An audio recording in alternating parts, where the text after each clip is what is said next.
You are listening to I Am Refocused Radio with your host, Shamaya Reed.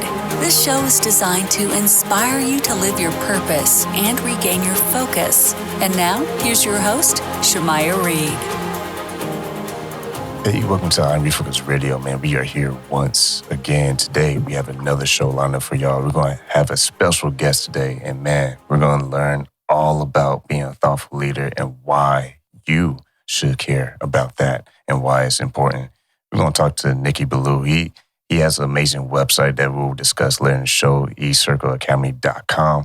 But man, this guy is massively successful. He's the #1 international best-selling author of book Finish Line Thinking. And man, we're going to learn all about his backstory. First and foremost, I want to welcome you, Nicky, to the show and say, how are you doing? Shemai, I'm doing great, brother. Thanks for having me on the show. It's an honor to be here.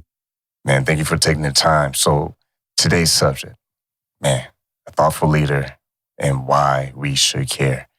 Kind of illustrate with the audience a little bit, kind of the backstory of you and some of the successes you've been able to have and when you decided to start eCircle Academy. Yeah, for sure. So I'm actually originally an immigrant from the Middle East. I'm a Christian from Iran.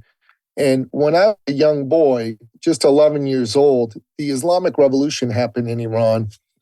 And my late father, God rest his soul, he could see the writing on the wall that this was not going to be a great place for him to raise his family anymore because the relatively benign dictatorship of the Shah gave way to the absolute tyranny of the mullahs. And so Dad made a plan and got us out of Iran. And eventually we settled in Toronto, Ontario, Canada, where I still now live. I thank God every day that my dad did that because he changed the trajectory of our family and our legacy. He took us out of tyranny, brought us into freedom. And he was an entrepreneur, you know, he was a good man. He was an uplifter of people. Like if he knew you and you needed a job, he'd help you find a job. If he knew you and you were trying to start a business, he'd help you start a business. If he knew you and you worked for him and you were trying to buy a car or a home or an apartment, he would help you buy that car, that home or apartment. If you didn't have enough money, he'd top you up. And you might ask yourself, well, why? Why would he do that? Who does that? Well, first of all, the late, great Napoleon Billou, he did that. And why is, well, he was a Christian. He believed he'd been blessed by God, and it was his duty as a man who'd been blessed by God to share those blessings with other people. And he also did it because he could. He was successful. He had the money to be able to help people. I wanted to be like my dad. My dad was a good man. I wanted to be like him. And so I wanted to help people. I wanted to help good people. And here's what I did. I eventually became an entrepreneur just like him. And the field I got into was the field of helping other entrepreneurs be successful, the whole area of thought leadership, right? And so one of the first things I noticed, Shemaya, is there was a lot of good people out there, business owners, you know, who were really good at what they did. You know what I mean? Like they were a good real estate agent, or they were a good mortgage broker, or they were a good business coach, right? But they weren't necessarily good business people. You know what I mean? They didn't understand marketing or sales or, you know, how to hire people, how to fire people, how to deal with finances. All those things were a bit of a mystery to them. And so what I decided to do was I decided to help these folks because I came from a business family. My dad was a business owner. I understood business. I studied business in school. And in particular, I understood sales and marketing really, really well. And a big problem a lot of people have is, you know how you hate those pushy salespeople that come up to you and try to sell you something you don't need when you're like in a place like a Best Buy? Yeah. Everybody hates that, right? Uh-huh. Nobody likes that. So a lot of folks, they don't want to come across like that person. So the problem is they back away from going after a business they legitimately should be going after, right? They don't try to make that sale because, you know, they don't want to come across badly. And what happens is they don't get that business. So they don't make that money that they should be making, you know? And I saw this and I thought to myself, well, what if I can teach folks how to think about sales differently? So they don't think about it as being pushy and salesy. Instead, they think about it as service, you know? Nobody wants to be sold, but everybody loves to be served by a good human being. Okay. So when I taught people how to think about it as service, and obviously it's more than just telling you this, it takes time to rewire your thinking. Well, once that happened, people doubled, tripled, quadrupled how much they sold. That was really important. That was a great first step in helping people become successful. And to be a thought leader, my dad used to always say, business and life are not about numbers or money. They're about people. Person sitting in front of you, that's someone's son, that's someone's daughter, that's someone's brother, someone's sister, maybe even someone's wife or husband. That's a good human being that's sitting in front of you. You know, they might have a kid, they might have a spouse, somebody who really cares about them, somebody who counts on them. And it's your job to just see that that's a human being and not just another sale in your book. And if you do that, you focus on people. Remember that all business is about solving problems for people for profit. Problems, people, and profit. You're going to be in great shape. Man, that's some good stuff right there. And with that being said, I like the approach with sales and versus service. When you are helping your clients to get better at that, when people are trying to find themselves, their brand, in a market, is it a better idea to be more specific as you can, or is it safe to be as general as you can? Well, that's a great question. It's my opinion that the more specific that you are, the more narrow your focus, the better. I can tell you a story. There was a young man that I met a few years ago. He was a fitness coach, right? I met him. He was 25 years old, full of piss and vinegar, really wanted to go out there and get things done. Really was a good fitness coach, but he wasn't a good businessman. Didn't know how to sell, didn't know how to market himself. Tried to sound like everybody else. When I asked him, so who do you help? He said, oh man, I can help anybody. I can help you if you're trying to lose weight, if you're trying to put on muscle, if you're trying to enter competition. I can help you. And I'm like, man, that's not going to work. You can't be all things to all people because then you're nothing to nobody. Yeah. And he said, no, but really, I can help anybody. And I'm like, what do you mean? Anybody with a wallet and a pulse, buddy? So he laughed and he said, that's funny. That's a good one. I guess so. And I said, no, you got to narrow your focus. So he narrowed his focus. He said, I got it, man. My dad is a doctor. I love my dad. Doctors make a lot of money. Let me go after them. And I'm like, listen, bud, if your message to doctors is, I love my dad, my dad's a doctor, and you doctors make a lot of money, they're not going to want to buy from you. And he said, no, I'm going to try this. Well, he tried it. It didn't work. So I called him up and I said, Danny, we need to change this. His name was Dan. And he said, okay. Let me change it. And then he goes, okay, I got it. I'll work with cardiologists.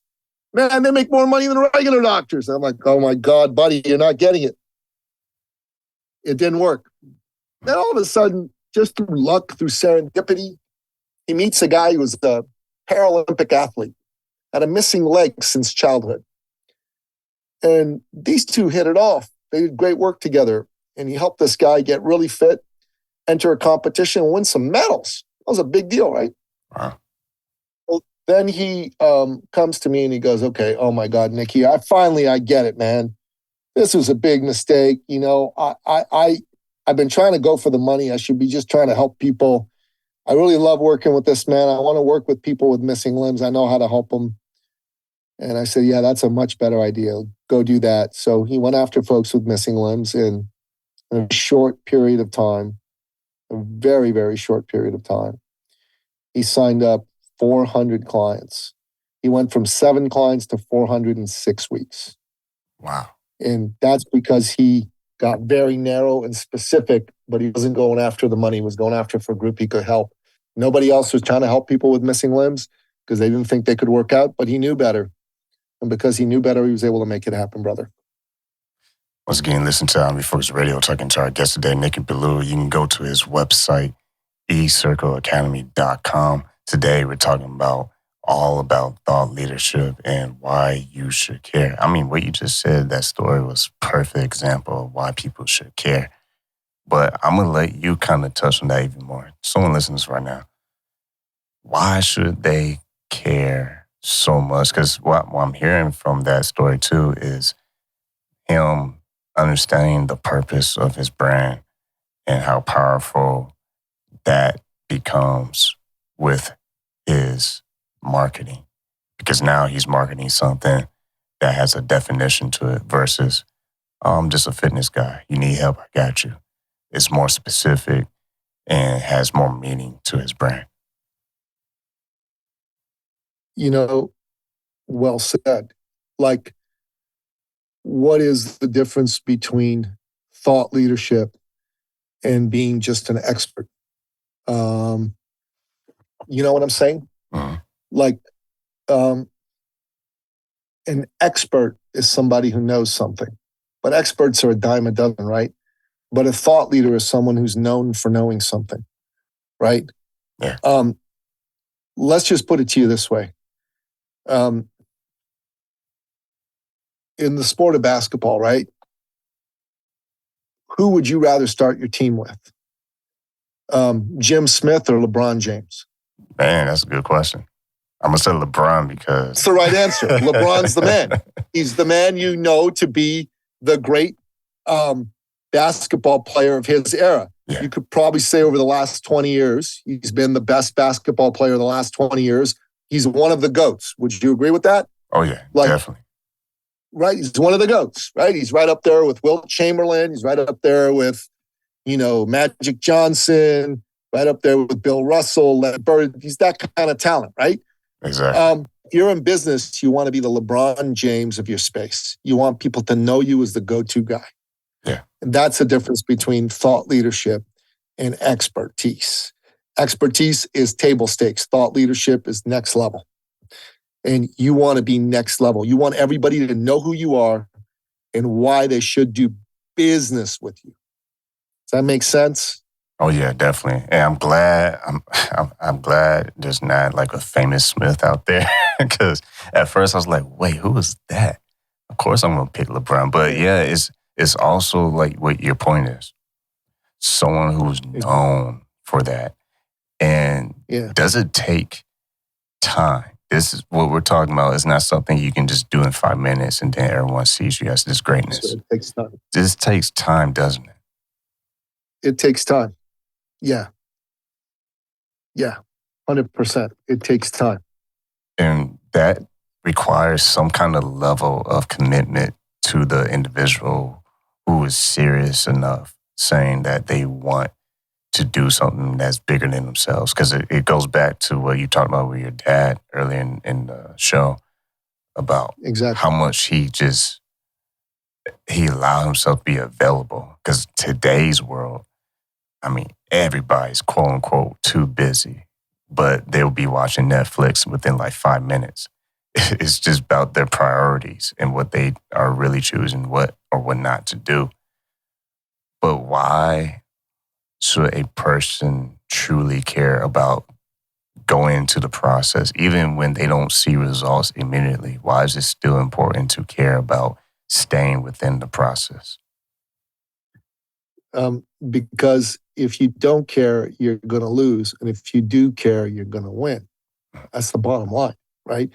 If you want to be successful, you've got to stay with it in the long haul. You can't be like uncommitted. You got to be committed. You got to be in it to win it. You know what I'm trying to say? Uh-huh. It's super important for you to be in it to win it. Not in it just, I'll give it a shot. If it works, it works. If it doesn't, it doesn't. No, you can't live like that. You can't do business like that. It doesn't work. You got to be, first of all, you have to be decisive. You got to make a decision that you're going to be successful. Okay. That's first and foremost. You with me? Second thing you got to do is you've got to be one of those folks that is going to be committed. There's no substitute for commitment to victory. Then you got to be coachable. You got to find mentors and coaches, and you got to be coachable. And then last but not least, you got to be resourceful. You got to come up with the time, the money, and the energy to get it done. It's the only way to have success be yours. I love that you mentioned money, because if that's not the hottest topic right now, not everyone, let me clean that up. A lot of people mention money. And sometimes the response is, I don't have it. I don't have it. What do you say to that individual who says they don't have it? And maybe they don't at the moment. But what do you say to that individual for them to look beyond their current circumstances and practice on what it is they need to do, position themselves better in the future? That's a really good question. So I'll tell you a personal story from my own life, okay? So first and foremost, a few years ago, I was going through a hard divorce. You know what I mean? Like a really, really hard divorce. My then wife, seemingly out of the blue, she didn't seem to want to be married to me anymore. You know what I mean? Yeah. And maybe I should have seen it coming, but I didn't. I went into a bad place. My business tanked. I was a grown-ass man sleeping on his mother's couch. I had two sons, And so, anyways, long story short is, I came to this conference. I saw this man deliver a talk. It really spoke to me. You know what I'm saying? Really, really spoke to me. As a result of it speaking to me, I walked up to the guy at the end of the talk and I said to him, hey, I think I need to hire you, And he said, okay, well, what you need to know is my minimum fee is $5,000 for 5 hours of my time. And I'm like, damn, I don't have that kind of money. He said, I also don't offer any refunds. Wow. I don't give any discounts. No guarantees, and you got to pay me up front. And I'm like, I don't have that kind of money. And he said, I know. I'm going to give you some free coaching. I said, oh yeah, free coaching. I love it. He said, it doesn't matter how much money you have. What matters is, how bad do you want change? Yeah. I'm like, what? He said, your business is tanking. Your wife has left you. You're sleeping on your mother's couch. How bad do you want change? Or do you want to keep doing this way? You got to understand, Shemaiah, I did not like what this man had to tell me. Do you understand what I'm saying? Mm-hmm. Did not like it one freaking bit. But he was right. Right? He was right. So I said, okay, give me a couple days. Let's make an appointment. I'll come back and see you. I'm like, all right. No problem. Totally, we can do it, right? So I had a lot of urgency. I approached a couple people. I was a fitness coach back then. I approached a couple people that I'd been hemming and hawing about whether or not to do work with me, right? So I called them up with a lot of urgency, and I said, hey, it's Nicky. I got good news for you. You're fat, and you need to lose weight, and I'm broke, and I need money. So let's make a deal. So I'm gonna work with you and get you skinny, half price. But there's only one catch. And he said, okay, well, what's the catch? He said, the catch is really, really, really simple. The catch is that you got to pay me right now, and you got to pay me in full. Otherwise, the deal's off. I'm like, damn. All right, I'll do it. Right. And so I had $2,000. I was excited. $2,000, right? Uh-huh. Walked over to Bill, this fellow that I was talking to, and I said, hey,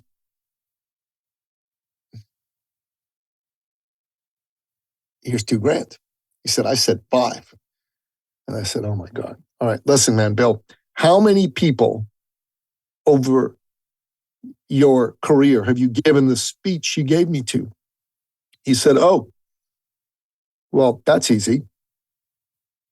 30, 40 over the years. I'm like, okay, 30, 40 over the years. Sounds good.